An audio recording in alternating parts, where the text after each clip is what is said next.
পরাজয় আর লজ্জা দুটোই আঁকড়ে ধরে রেখেছে বাংলাদেশ ক্রিকেট দলকে গোটা জিম্বাবুয়ে সফরে। টেস্টে হার, এরপর ওয়ানডে সিরিজেও সিরিজ হার, আবার টি-20 সিরিজটাও শুরু করেছে সেই হার দিয়েই।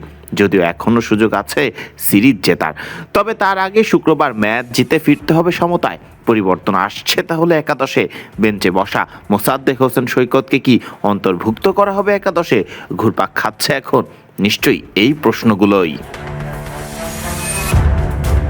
প্রথম টি-20তে পুরোপুরি ব্যর্থ ছিলেন ব্যাট হাতে দুই ওপেনার তানজিদ হাসান তামিম এবং সাইফ হাসান। তবে তবুও নিশ্চিতভাবেই বলা যায় বাংলাদেশের হয়ে দ্বিতীয় ম্যাচে ওপেন করতে নামবেন এই দুই ব্যাটার। প্রথম ম্যাচের থেকে ভুলগুলো বুঝে ঠিক করে দলকে ভালো শুরু এনে দেওয়াই থাকবে এই দুই ব্যাটারের মূল কাজ।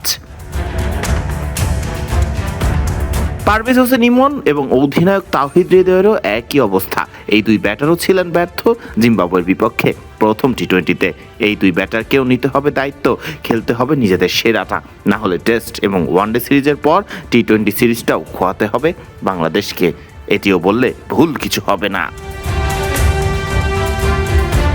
প্রথম ম্যাচে অবশ্য ব্যতিক্রম ছিলেন অনেক দিন বাদে জাতীয় দলে ফেরা ইয়াসির আলী চৌধুরী।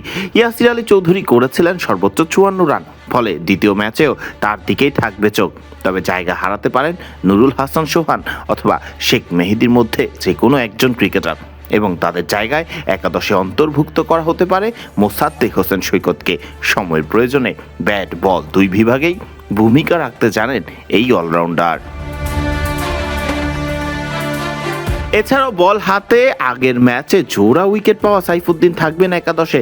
তবে শুধু বল হাতে ভূমিকা রাখলে চলবে না এই অলরাউন্ডারের। বোলিংয়ের পাশাপাশি নিজের ব্যাটিংটা দিয়েও দলকে জেতাতে হবে এই ব্যাটারের।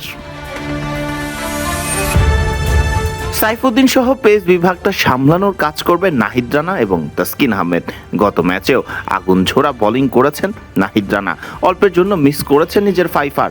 বোলিং নিয়ে বেশ আত্মবিশ্বাসী থাকার কথা বাংলাদেশ দলের। শুক্রবার বিকেল 4:30টায় জিম্বাবুয়ের বুলাওয়েতে কুইন্স ক্লাবে জিম্বাবুয়ের মুখোমুখি হবে বাংলাদেশ। এই ম্যাচ বাংলাদেশ হারলেই এক ম্যাচ হাতে রেখে টি-20 সিরিজটাও নিজেদের করে নেবে স্বাগতিক জিম্বাবুয়ে। নিশ্চিতভাবেই যা চাইবেন না হৃদয়, নাহিদ, তাসকিনরা।